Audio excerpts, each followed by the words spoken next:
Përshëndetje nderuar miq, kam nderin të kem të ftuar në këtë intervistë të rubrikës Larg për afër, një nga emrat më të njohur të letërsisë shqipe, shkrimtaren Diana Çuli. Mirë se erdhë zonja Çuli. Mirë se ju gjeta dhe kam privilegjet dhe unë që jam në këtë studion tuaj të veçantë.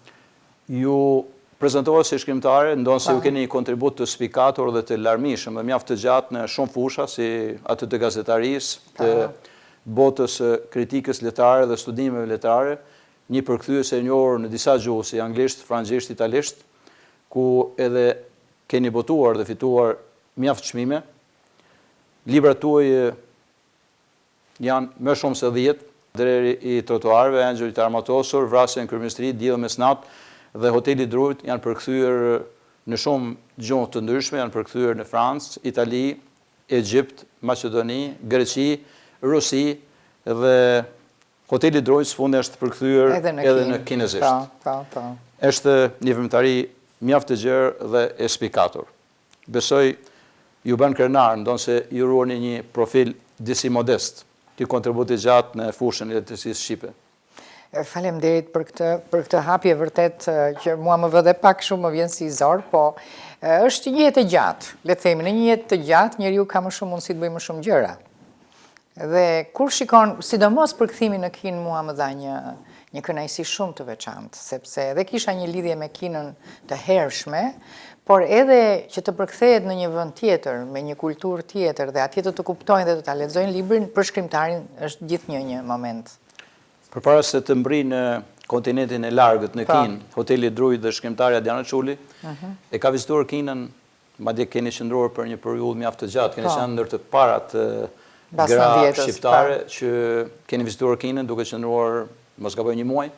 Po, kjo ka ndodhur në vitin 1996, do të thënë gati 30 vjet përpara, tashti bëjmë 30 vjetorin, me rastin e konferencës botërore të grave që zhvillojnë në Pekin. Kjo ishte një ngjarje botërore, edhe për vetë Kinën që bënte këtë pritje, dhe aty erdhi dhe Hillary Clinton, që në atë kohë ishte First Lady, dhe pjesëmarrja e saj ishte shumë e veçantë, sepse për herë të parë në fjalimin e saj, për herë të parë ajo tha shprehjen që më vonë u bë historike dhe ndryshoi historinë e lëvizjes së gruas, që të drejtat e grave janë të drejta e njeriu. E përfshiu në këtë gjë dhe kjo ndryshoi dhe kushtetutat shtetërore. Unë isha pjesë e delegacionit shqiptar, në Kinë ishte era e parë. Dhe jo rastësisht sepse keni luajtur një rol mjaft të rëndësishëm për një periudhë të gjatë në krye të lëvizjes së grave në Shqipëri të forumeve të ndryshme. Po, drejtoja forumin e gruas shqiptare, që ishte një rrjet në gjithë Shqipërinë, e drejtova për shumë vite, për 25 vjet. Ishte fillimi dhe ne shkuam disa nga themeluesët e lëvizjes së gruas dhe që një përvojë jashtëzakonshme. Ishim vendosur në Huairoi, që ishte një periferi e Pekinit, dhe çdo ditë me autobus shkonim në konferencë, e cila nuk zhvilloi vetëm në sallën kryesore, se ishin mijëra, dhjetra mijëra gra nga gjithë bota, që një përvojë jashtëzakonshme për ne. Ajo dhe kemi parë Pekinin, kemi flisni me kinezet, me të huajat që ishin aty, për ne zhvilloheshin dhe konceptet, shikonim dhe Kinën, të cilën e njihnim tjetërsoj nga koha, kur kishim pasur dhe miqësinë dikur të sistemit tonë me ta. Për çdo njeri, udhëtimi është një kënaqësi e veçantë, jo vetëm në fushën turistike apo një dritare për ta parë botën, por besoj që për një shkrimtare si ju është një eksperiencë e veçantë. Kështu e mendoj dhe unë, edhe për fatin që u mora shumë në shoqërinë civile, kjo më mundësonte dhe udhëtime të gjata dhe në vende të pamenduara, si për shembull në Brazil apo në Tajland apo në Kinë, dhe shkoja jo si turiste, por shkoja si veprimtare. Dhe kjo ka qenë një përvojë e madhe që ndoshta unë do t'i shkruaj ndonjëherë në libër këto. Vizitorë të shumtë albanerok që kanë vizituar vendin tonë dhe kanë hedhur mbresat e tyre të udhëtimit si Nopça dhe Durham, Indro Montanelli. Diana Çuli ka ndërmend të hedhë në letër dhe të botoj mbresat dhe shënimet nga Kina, do t'jetë besoj një libër mjaft i veçantë dhe interesant. Shpresoj ta kem atë forcë që ta bëj, kam mbajtur shënime dhe kam një ide. Në një libër shumë të vogël me tregime që kam shkruar, aty kam disa mbresa udhëtimi për në vende të tjera. Por mendoj që kur të filloj iden për Kinën, apo dhe për një vend tjetër të rëndësishëm si Kina, që udhëtimi ka qenë i rëndësishëm dhe i gjatë, them që do patjetër që e kam mbajtur shënime dhe ju më nxitët që me këtë emision që unë t'i rikthehem kësaj ideje dhe ta konkretizoj. Në morin e udhëtimeve si që u shprehet në shumë vende të botës, çfarë të veçantë keni hasur në Kinë?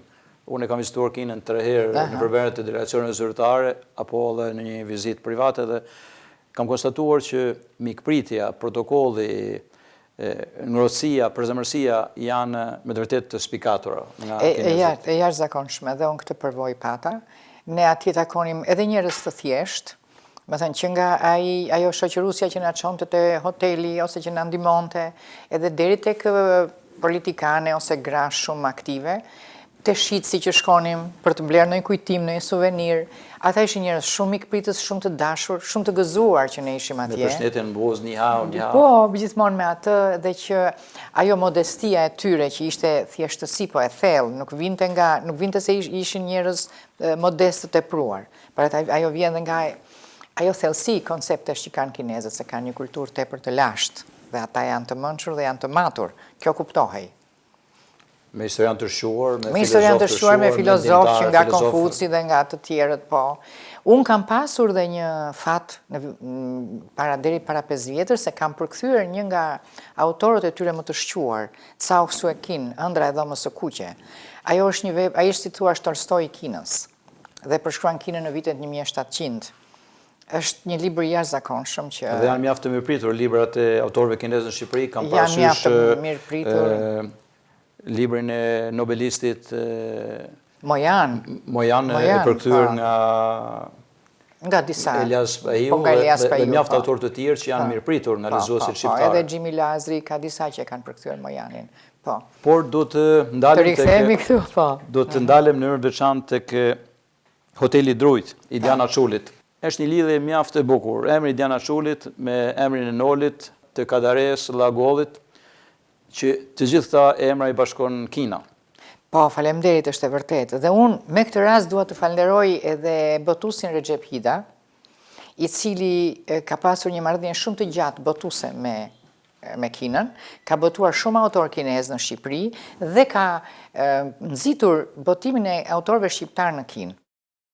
Edhe përveç meje, ai ka shtyrë dhe botimin e autorëve të tjerë, por ai propozoi këtë roman, emrin tim dhe romanin në listën që ai çonte të botuesit kinez dhe ja di dhe vërtet jam shumë i njohur se. Jam informuar ka qenë një listë gjatë me mbi 20. Ka qenë zakonisht ashtu shkojnë listat sepse ata shikojnë të përzgjidhesh në nuk është kollaj, nuk është kollaj. Është një kënaqësi mjaft e veçantë. Por edhe kjo ka qenë një kënaqësi mjaft e veçantë. Ky libër është një thriller social në ditët e sotme, edhe besoj që atyre kritikëve letrar kinez që e kanë lexuar dhe në Shqip, sa atje ne kemi dhe fatin që ka katedër në gjuhën shqipe dhe ka përkthyes shumë të mirë që e përkthejnë direkt në kinezisht, nuk e marrin nga një gjuhë tjetër. Kështu që jam vërtet shumë e lumtur që u përzgjat libri. Natyrisht është një fat i madh që është një fat i madh. Të trokasësh në dyert e lexuesit kinez, të tillë po ashtu është. Një gjuhë e veçantë, një kulturë veçantë dhe një tjetër kontinent që besoj do t'ju Jo, më ka dhënë shumë krenari dhe më ka dhënë edhe një mallëngjim në këtë gjë që, domethënë lexues të një bote shumë të largët më kanë marrë librin tim dhe e lexojnë. Përtej Hotelit të Drujt që është një tokë fjalësh krejt normale sepse hotelet do t'jenë të drujta ose të gurta. Ose të gurta. Titujt e romaneve të tjerë që më ngjajnë mjaft intrigues. Engjëj të armatosur. Engjëj simbolizon diçka të pastër. Arma luftën. Është një grishe për ta lexuar. Një gjetje artistike. Mendoj që një gjetje artistike. Unë zakonisht titujt i vë në fund, e rilexoj librin dhe them çfarë duhet të them një gjë që është thelbësore këtu. Dhe aty personazhet janë partizanët e luftës së dytë botërore, rezistenca. Ata janë të gjithë djemë dhe vajza 18, më i madhi është 25 vjeç. Përfshirë partizanën e re Gjebrea. Përfshirë partizanën Gjebrea, prej së cilës kam shkruar këtë libër, nxitur nga fati i saj. Dhe janë 17-18, më komandanti mund të jetë 24. Domethënë këta janë ëngjëj, janë të vegjël. Dhe kanë këtë idealizmin që duhet të mbrojnë vendin e tyre. Edhe marrin armën në dorë. Mirë, po kjo armë edhe lufton kundër pushtuesit, po ndonjëherë lufton edhe kundër vetvetes.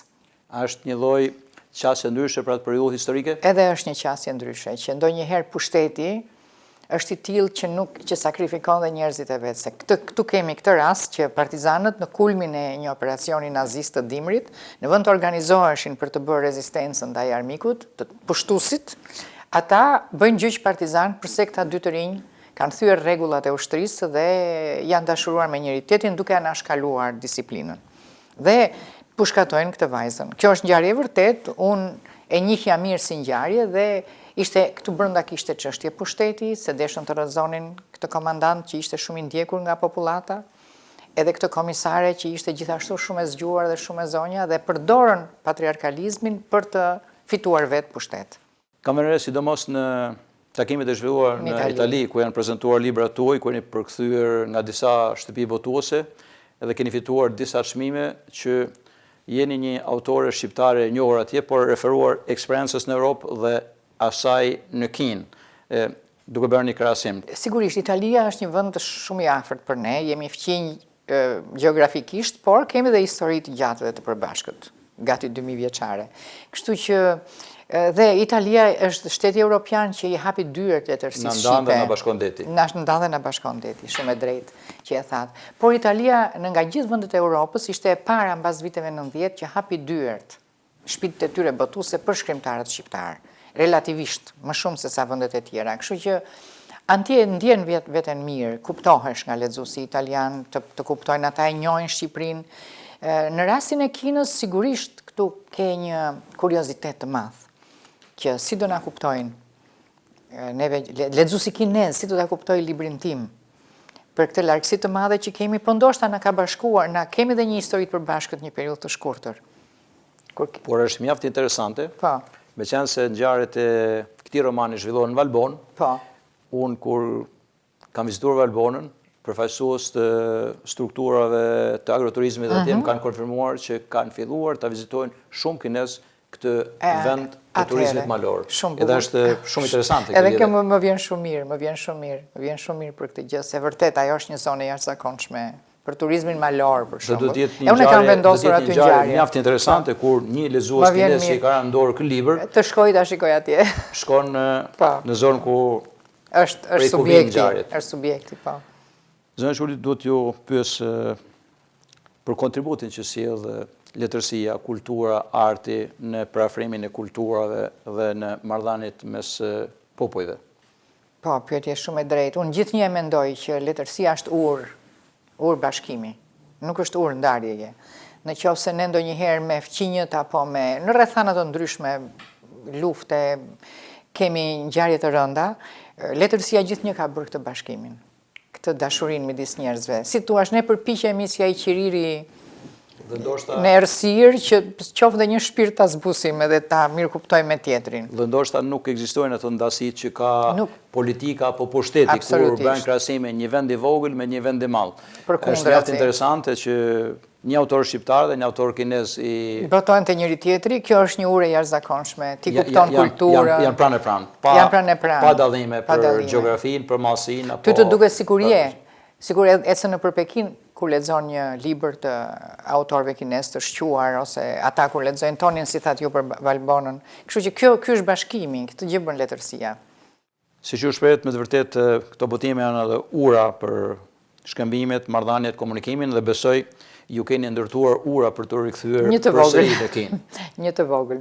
Le të shpresojmë. Le të shpresojmë, ndoshta bëhet ndonjë panajir edhe mund të marr pjesë. Edhe kjo do ishte shumë bukur me që kam librin. Edhe do të dëshiroja të isha. Dhe do të ishte një tjetër rast për të sjell përshtypjet, mresat apo për ta rifreskuar atë kujtimet e 96-s. Raportin me këtë vend dhe udhëtimet tuaja në kontinentin e largët dhe në Kinë. Zona Shuli, ishte mjaft kënaqësi që ishit në këtë intervistë për rubrikën Larg por afër. Unë ju falenderoj, është vërtet një nder për mua që ju më përzgjodhët edhe më thirrët këtu, edhe që vazhdojmë të kem këtë lidhjen me Kinën gjithashtu. Të nderuar miq, faleminderit për momentin. Ishim në këtë intervistë siç na ndoqët me shkrimtaren e mirënjohur Diana Shuli, që solli mbresat dhe përshtypjet e saj nga udhëtimi në Kinë, si dhe botimin e librit Hoteli i Druit para pak kohësh në Pekin. Do të takohemi sërish me të ftuar të tjerë në rubrikën Larg por afër. Faleminderit.